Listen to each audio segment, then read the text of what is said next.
So you just introduce yourself for our students, Michael. I'm Michael Webster, and I'm here in my capacity as chair of the Small Press Network.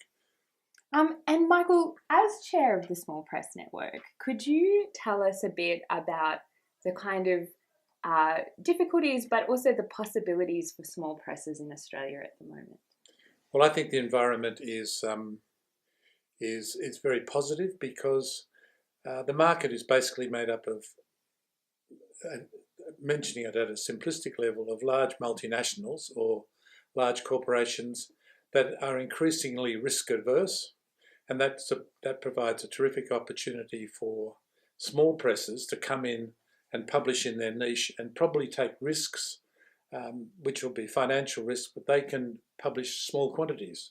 So I think it's a real opportunity for people, and also the technology makes it more possible nowadays to publish. Particularly, you can publish online through people like Lightning Source.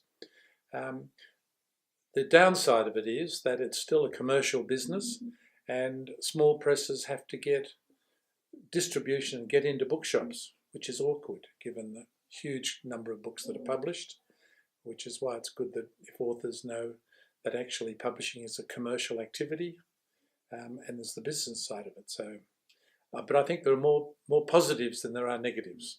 And I think that's shown by the enthusiasm that small publishers have for the Small Press Network. I think. Yeah.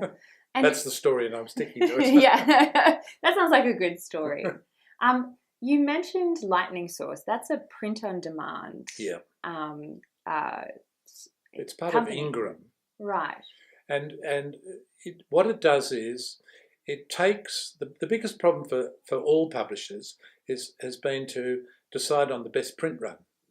If you underprint and you have to reprint, then your margin will go.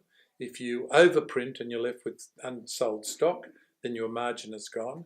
And print on demand, we've known for a long time, allows you to do small runs economically. And Lightning Source has taken that further by, you basically give them a PDF of your book, so you can do the design and everything else. You give them a PDF of their book, and they load it on what I assume is the Ingram cloud, and then they sell it. They market it and they sell it to bookshops around the world, including Amazon.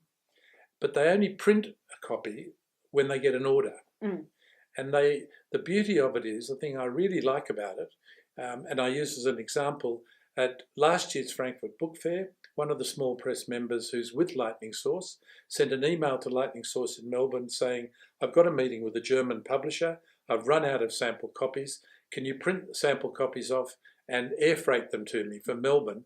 And she said, no, we've got a printing press in Frankfurt, and they were in his hotel the next morning.